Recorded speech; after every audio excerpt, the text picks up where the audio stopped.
επιχείρημα στο οποίο είμαστε ευαίσθητοι, ευάλωτοι να το πω, γιατί δημιουργείται από όσους υποστηρίζουν αυτή την αντίληψη η προσδοκία ότι αυτού του τύπου η διαχείριση μπορεί με να μην είναι και τόσο καλή, μπορεί να είναι λίγο ακριβούτσικη, αλλά θα μας λύσει το ενεργειακό πρόβλημα της χώρας. Κάπως έτσι θέλουν να μας το παρουσιάσουν. Οπότε υπάρχει ένας κόσμος ο οποίος αναρωτιέται, μήπως πρέπει να παραβλέψουμε λίγο τα άλλα ζητήματα, αν πρόκειται από αυτή τη διαδικασία να έχουμε ένα τόσο μεγάλο ενεργειακό όφελος. Δεν θα σας κουράσω με πολλά στοιχεία. Έχουμε χρησιμοποιήσει δύο παραδείγματα για να καλύψουμε τους δύο διαφορετικούς τρόπους από αυτούς που μας έχουν πλασάρει μέχρι τα τώρα της διαχείρισης των απορριμμάτων. Ο ένας τρόπος είναι αυτός που έχει προκύψει από τον αντίστοιχο διαγωνισμό που γίνεται στην Πελοπόννησο, στην περιφέρεια της Πελοποννήσου τώρα, για να μιλάμε πάντα με συγκεκριμένα στοιχεία και δικά τους. Εκεί έχουν επιλέξει όχι την καύση των απορριμμάτων, των προϊόντων που θα παράγουν τα εργοστάσια, αλλά την παραγωγή βιοαερίου από τα οργανικά. Η ενεργειακή αξιοποίηση δηλαδή που έχουν επιλέξει εκεί είναι βιοαέριο και μονάδες ηλεκτροπαραγωγής που θα καίνε το βιοαέριο. Δεν θα σας κουράσω με πολλά στοιχεία, θα μείνω στο ζουμί της ιστορίας. Κάναμε έναν υπολογισμό και είπαμε ότι αν αυτό που μας προτείνεται στην Πελοπόννησο το εφαρμόζαμε σε ολόκληρη την Ελλάδα, η ενέργεια την οποία θα παίρναμε είναι της τάξης του 0,62% της συνολικής ζήτησης ενέργειας. Δηλαδή μας λένε, βάλτε τη διαχείριση των απορριμμάτων σε μια τέτοια μεγάλη περιβαλλοντική και οικονομική περιπέτεια για να κερδίσετε αυτό το πράγμα. Αξίζει τον κόπο? Νομίζω και ένα μικρό παιδί ξέρει πως θα απαντούσε εδώ. Πήραμε ένα δεύτερο παράδειγμα. Αυτό που συμβαίνει με μια μονάδα που υπάρχει στην Αττική. Εκεί δεν λένε για βιοαέριο, δεν λένε για τέτοια πράγματα. Λένε αυτό που σας είπα στην αρχή, ότι ένα μέρος από αυτά που θα βγαίνουν από τα εργοστάσια θα είναι το δευτερογενές καύσιμο, θα είναι τα πλαστικό, το χαρτί, αυτό που ίσως να έχετε ακούσει πολλές φορές να το λένε RDF, SRF κλπ. Δευτερογενές καύσιμο. Κάναμε τον ίδιο υπολογισμό. Είπαμε ότι αν αυτό το πράγμα εφαρμοστεί σε ολόκληρη την Ελλάδα και πάμε σε πραγματική καύση σκουπιδιών εκεί, έστω αυτού του κομματιού του, η ενέργεια την οποία θα πάρουμε δεν θα είναι παραπάνω από το 1,5 με το 2%. Αυτό είναι το τεράστιο ενεργειακό όφελος που μπορεί να προσφέρει η ενεργειακή αξιοποίηση των σκουπιδιών στην πιο ακραία της μορφή. Άρα λοιπόν το συμπέρασμα ποιο είναι? Τουλάχιστον κατά τη δική μας την άποψη, η ενεργειακή αξιοποίηση των σκουπιδιών σε καμιά περίπτωση δεν μπορεί και δεν πρέπει να είναι η κύρια μέθοδος της διαχείρισης των απορριμμάτων. Και για ένα ακόμη λόγο. Πρέπει να ξέρουμε ότι ναι μεν η ενεργειακή αξιοποίηση είναι μια πρακτική που χρησιμοποιείται στην Ευρώπη, γιατί μας το λένε και αυτό, μέγα επιχείρημα, και μάλιστα παίρνουν τους δημάρχους και τους κάνουν σουλάτσα στην Ευρώπη να τους δείξουν διάφορα εργοστάσια καύσης. Πρέπει να ξέρουμε το εξής: η ενεργειακή αξιοποίηση, για να είναι σύμφωνη, αποδεκτή μέθοδος δραστηριότητας, πρέπει οι μονάδες επεξεργασίας να έχουν ενεργειακή απόδοση πάνω από 65%. Για να μην σας μπερδεύω όσους δεν έχουν γνώση αυτών των τεχνικών όρων, αυτό σημαίνει πρακτικά ότι τα εργοστάσια αυτά δεν φτάνει να παράγουν μόνο ηλεκτρική ενέργεια, πρέπει να παράγουν και να καταναλώνεται και θερμική ενέργεια. Θερμική ενέργεια σε όλη το 24ωρο και σε όλη τη διάρκεια του χρόνου μπορεί να τη βρει κανείς στις χώρες της Βόρειας Ευρώπης. Σε μεσογειακές χώρες όπως η Ελλάδα τέτοια δυνατότητα απορρόφησης θερμικής ενέργειας δεν υπάρχει. Αν δεν υπάρχει, που είναι το πιθανότερο, η ενεργειακή αξιοποίηση και η κατασκευή τέτοιων μονάδων επεξεργασίας θα πρέπει να ξέρουμε ισοδυναμεί με ταφή. Ενεργειακή αξιοποίηση, καύση με αυτές τις προϋποθέσεις, το ξαναλέω, είναι ισοδύναμη με την ταφή. Αυτός είναι ο εξυγχρονισμός, αυτός είναι ο σύγχρονος τρόπος διαχείρισης των απορριμμάτων, τον οποίο μας προτείνουν.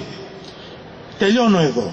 Νομίζω, για να επανέλθω εκεί από όπου ξεκίνησα, είναι απολύτως σαφές ότι αυτό το οποίο προωθείται δεν προκαλείται, δεν προέρχεται από κανένα ενδιαφέρον για ορθή περιβαλλοντική και οικονομική διαχείριση των απορριμμάτων, δεν απορρέει από αυτό το οποίο αποτελεί το πραγματικό συλλογικό δημόσιο συμφέρον για την κοινωνία. Είναι μια επιλογή με αμιγώς ταξικά χαρακτηριστικά, έχει επιλεγεί, προωθείται και υλοποιείται ακριβώς για να εξυπηρετήσει συγκεκριμένα συμφέροντα. Κατά συνέπεια, δεν έχουμε κανέναν άλλον δρόμο, αυτό πιστεύουμε εμείς, αυτό το μήνυμα προσπαθούμε να μεταφέρουμε και σε αυτό το δρόμο πιστεύουμε ότι πρέπει να κινηθούν και εκείνα τα αυτοδιοικητικά σχήματα που ευαγγελίζονται όχι μόνο έναν άλλον τρόπο διαχείρισης των απορριμμάτων, αλλά και μια άλλη αντίληψη για το πώς υπερασπιζόμαστε τον δημόσιο χαρακτήρα του συγκεκριμένου τομέα, αλλά και όλων των δραστηριοτήτων της αυτοδιοίκησης. Καλά πολύ. Σας ευχαριστώ.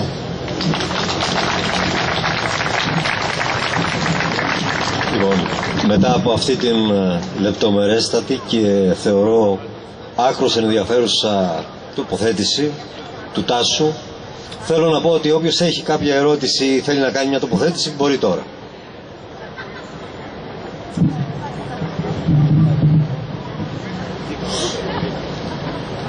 Στέλιο.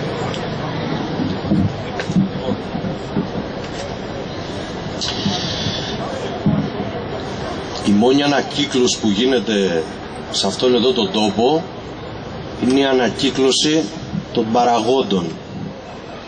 Η μόνη ανακύκλωση που γνωρίζω να γίνεται σε αυτήν εδώ την περιοχή είναι τα κέρδη, τα χρήματα που απομυζούν από όλες τις εργατικές οικογένειες για να πηγαίνουν στις τσέπες των λίγων. Το 2004, όταν η Ελλάδα είχε ευμάρεια, κατά πως λέγανε, όταν ξεκληριζόταν η αγροτιά, όταν επιδοτούταν για να καίνε τα καΐκια, όταν τιμάζαν φιέστες για Ολυμπιακούς αγώνες, και την ίδια στιγμή δεν είχαμε σχολιά και δεν έχουμε, δεν είχαμε στοιχειώδεις υποδομές, η Μακρινή εξακολουθεί να μην έχει πόσιμο νερό, διαθέσιμοι χώροι στην Ετωλοκαρνανία δεκάδες όπου πετάγονταν τα σκουπίδια, και το ίδιο προσωπικό που ήταν τότε έρχεται και σήμερα να ξαναζητήσει την ψήφο.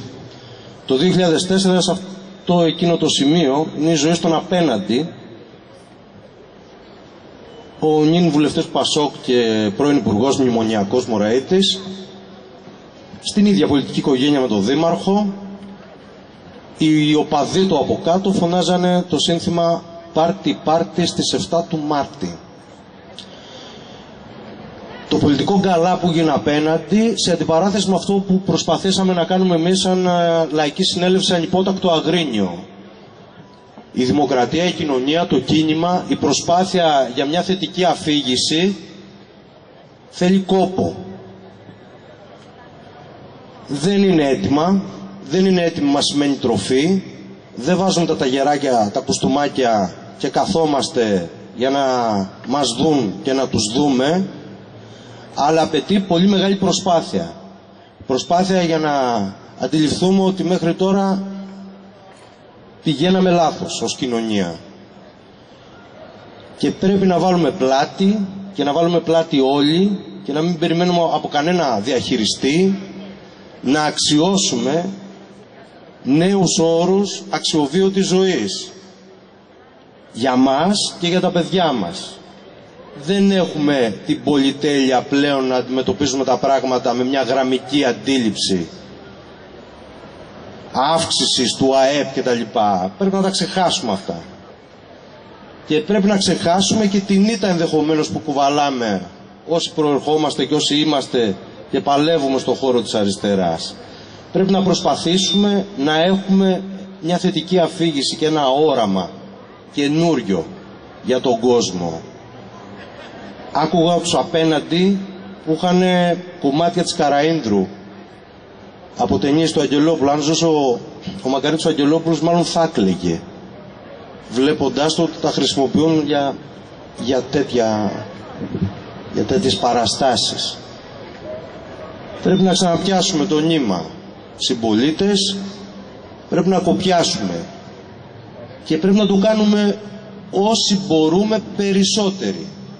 Η αγωνία του ανυπότακτου αγρινιού δεν είναι να τρέχουμε να μαζεύουμε ψηφαλάκια όπως κάνουν όλοι ή σχεδόν όλοι, αλλά να στηθεί στα πόδια της, να ριζωθεί, να γιωθεί αυτό που λέμε λαϊκή συνέλευση, κίνημα, με τη φυσική παρουσία, με τον κόπο και την προσπάθεια ανθρώπων που αγωνιούν για το παρόν και το αύριο, που αγωνιούν για το ερώτημα το αν υπάρχει ζωή πριν από το θάνατο. Ευχαριστώ. Υπάρχει κάποιος άλλος που θέλει να τοποθετηθεί ή να κάνει κάποια ερώτηση?